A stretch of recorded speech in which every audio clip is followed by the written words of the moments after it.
ले आए हैं, क्या प्रकरण है, क्या मांग है आपकी? ये समाजन 303 जो जनपद में भैया लागू हुआ है, उसी के संदर्भ में हम लोग आए हैं कि इसमें बहुत सारी खामियां हैं कि समायोजन जो भी प्रक्रिया शासन का आदेश है वो विकल्प लेकर के समायोजन करने की बात कही गई है, लेकिन वर्तमान में गुपचुप तरीके से जो समायोजन किया जा रहा है, जिससे हमारा शिक्षक बहुत ही दुखी है, आहत है। अभी कोई परवाना भी जिले में जारी नहीं किए गए, न कोई आदेश जारी किया गया है और केवल पोर्टल पर उनके विद्यालय का नाम बदल दिया गया है, जिससे हमारा अध्यापक दुखी है। और मैं जिलाधिकारी महोदय के माध्यम से मांग करने के लिए आए हैं कि पारदर्शी व्यवस्था लागू की जाए।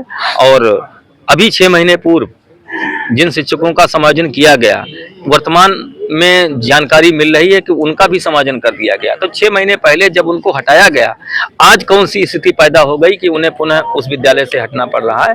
तो अगर कोई विसंगति है तो या तो समायोजन 2 गलत था या समायोजन 3 गलत है, तो कम से कम पहले इसकी जांच हो जाए और अब की जो समायोजन हो वो बिल्कुल पाक साफ हो, जिसमें किसी टीचर को अभी 6 महीने बाद फिर अगर समायोजन हो तो इन टीचरों को ना हटाना पड़े।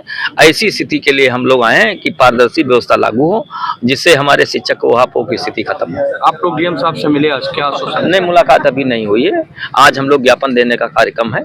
ज्ञापन देने के बाद अगर आवश्यकता होगी तो हम भेंट भी करेंगे, अपना पक्ष भी रखेंगे। अगर आपकी ये बात नहीं सुनेगी तो आगे क्या खत्म करेंगे? अभी न सुनने की पर हम अविश्वास नहीं कर सकते। माननीय जिलाधिकारी महोदय न्यायप्रिय अधिकारी हैं और हमें पूरे शिक्षक समाज को भरोसा है कि माननीय जिलाधिकारी महोदय निश्चित रूप से न्याय करेंगे और हम लोग अपनी बात रखेंगे।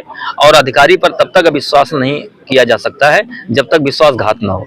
तो हमें जिलाधिकारी महोदय पर पूर्ण विश्वास है कि वो निश्चित रूप से न्याय करेंगे। जो हमारी न्यायोचित मांगे हैं उन पर विचार करेंगे, आपसे कार्रवाई करने का। क्या मांग है आप लोगों की? हमारी मांग है कि पोर्टल पर जो विसंगतियां हैं छात्र संख्या के आधार पर वो दुरुस्त हो। समायोजन प्रक्रिया जब तक छात्र संख्या क्लियर नहीं होती तब तक लागू नहीं हो सकती। पोर्टल पर विसंगति है, छात्र संख्या कुछ और है, दर्शाई कुछ और जा रही है, जिसमें उनका समायोजन किया जा रहा है। दूसरी मांग ये है कि हेडमास्टर का समायोजन नहीं हो सकता, लेकिन वर्तमान प्रदेश में हेडमास्टर का समायोजन किया जा रहा है। यही 2-3 हमारी जो मांगे हैं, विशेष तौर पर इनका निराकरण कर दिया जाए। समायोजन की प्रक्रिया जो है पारदर्शी तरीके से लागू की जाए, हमें कोई आपत्ति नहीं। इस ऐसे में कितने शिक्षक प्रभावित होंगे अगर ये लागू होता है? अभी कोई आदेश ही जारी नहीं हुआ है। 50 शिक्षकों द्वारा हमें यह शिकायत प्रदान की गई कि हमारा पोर्टल पर नाम बदल दिया गया है। जब आदेश जारी हो तभी आप कह सकते हैं कि जनपद में इतने समायोजन हुए। जानकारी ये मिल रही है कि पोर्टल पर मान लिया हम ए स्कूल में थे और जब छुट्टी करके हम घर गए तो आज हमारा सी स्कूल शो कर रहा है। इस बात से हम लोग परेशान हैं कि हमारा बिना आदेश के विद्यालय बदल कैसे गया। और ये आदेश जब जारी होगा तभी क्लियर हो पाएगा कि जनपद में कितने समायोजन आपने किए। अभी पोर्टल आपका है, कंप्यूटर आपका है, जो चाहो उसको रात को फीड कर लो।